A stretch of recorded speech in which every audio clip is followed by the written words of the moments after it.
Good morning and welcome to St. Peter's Episcopal Church in downtown Salisbury, Maryland. I'm Daniel Cherrix, the Director of Music. With me today I have Debbie Schuster. Debbie is a parishioner at St. Paul's by the Sea, and she is a dulcimer player. You may remember back around Holy Week or the week before that, Debbie came over and played for us, but unfortunately our system did not record it. And so thank you for being so gracious, Debbie, to come back. You're quite welcome. And to share with us your music. Thank you. You're welcome. So tell me, Debbie, tell us, first of all, you come from a very musical family. You have produced a very musical family. Yeah. I'm curious if they influenced you or you influenced them.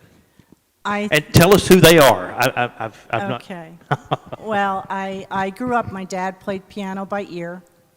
My mother played by lesson. And then when we had children, we encouraged them, my husband and I encouraged them to take up music. Our oldest son went to a magnet school when we lived in Illinois, and he took up the cello. And then when we moved to Ohio, he decided he wanted to play the drums. So he did that. And then his brother, who's 5 years younger, was of musical age when we were already here in Maryland, and he chose to play the drums as well. So they're both percussionists. They both went to school for percussion performance, and they both got their masters in percussion performance. And Eric, your son, has been with us just recently on Easter Day. That's right. He's the percussion professor at SU. Right. And he brought two of his students. Right, correct. With him. Yes. And did a bang-up job, no pun intended. And a great opportunity for them to perform during this pandemic. Yeah. And one of the young people is, I think this is brilliant, what Eric did. So he brought a senior who had been here before, 2 years ago, and he brought a freshman. So he was teaching even in that liturgical situation. Yes. And sort of bringing along the next generation of people that we'll have here at St. Peter's, you know, for another 3 years. Yes, So, and as I said to you, you're so fortunate to have that university down the street. yes, You can draw from a lot of talent there. we're trying. Yeah. We're trying. So you're going to play for us today the mountain dulcimer. Mountain dulcimer. Different than a Hammered dulcimer. Right. A mountain dulcimer is a 3-stringed or 4-stringed instrument. And this is my mountain dulcimer. It's called an hourglass shape, and this one only has 3 strings. These instruments came to us, we think, from Germany, but somehow they landed up in the Scots-Irish peoples in West Virginia and Virginia. And the most famous of them is named Jean Richie. She brought the dulcimer really to the forefront. She grew up in Kentucky, and she worked in New York City, and so she brought that music with her and broadcast it. Is she still teaching? No, she has died, but one of her students is a dulcimer teacher named Aubrey Atwater, and her focus is on Jean Richie music, and she comes out of Rhode Island. I've taken a couple of classes with her, and she's an excellent teacher. It's funny, this mountain sort of southern instrument has made its way Back? north. Yes. Interesting Yes. migration, if you will. Now, you said to me earlier that you're going to be you're still studying. Yes. Yeah, me too. Yes. Yeah, always. Always. Exactly. Me too. I still take organ lessons. So you're going to study online with someone this weekend. Yeah, I'm just taking one class. I began my study of this here at Warwick Community College. Okay. My teacher, Joanne Ivory is her name, is a resident of Salisbury. She retired here. She wanted to play with dulcimer players. She couldn't find any, so her late husband told her to teach a class. So she did. And so she taught, I think, 2 or 3 years at Warwick, and now we have a group of dulcimer players we Zoom every week, and we get together. You know, we're hoping to get together again twice a month. So you do that probably like we do our Zoom choir. One person plays and the rest of the people are muted. Everybody plays along, that's Yeah, right. exactly. Because you know what happens when nobody's muted. I do. It's a disaster. It ain't pretty. I'm especially interested in this Celtic connection because it's my hope once we return to a 9 o'clock service, that service has always had a different Yes. flavor musically. It's my hope that we'll start exploring, that we'll, a Celtic style for that 9 o'clock service. Yeah. We're going to involve ourselves a little bit with this summer. Once a month, we're going to do a Celtic style service, and I don't even know what that means. Celtic style, who knows what that means? Yeah. But I have a sound in my head that I Yeah, and the music is beautiful. exactly. So today you're going to play for us one hymn that you were going to play last time, "The King of Love, My Shepherd Is." Right. What's the tune name of that? Is that St. Columba. St. Columba.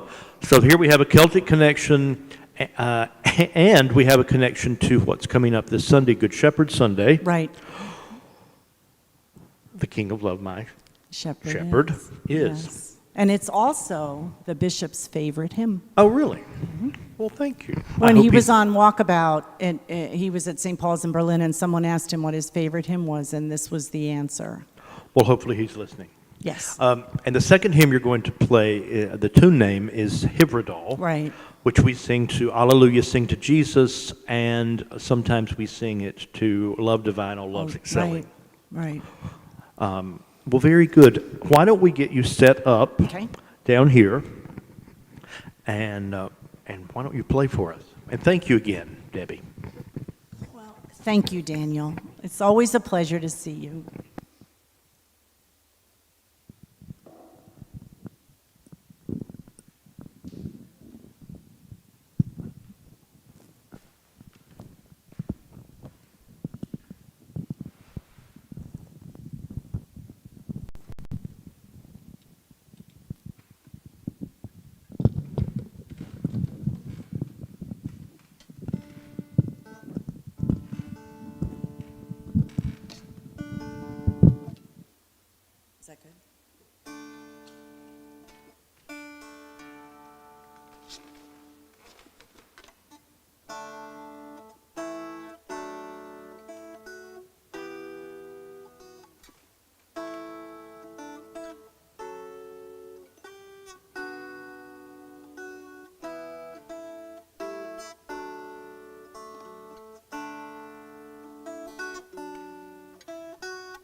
And thank you for being musical. Thank you, Daniel. My pleasure. So many people just play and they don't. Well, thank you for being musical. I'll just leave it at that. Thanks. And hymns are a wonderful thing to play, especially now. Yeah. Especially now. It's my favorite thing. I nothing lack if I am his, and he is mine forever. Yeah. And if you'll get into the text of the hymns too, Yeah. exactly.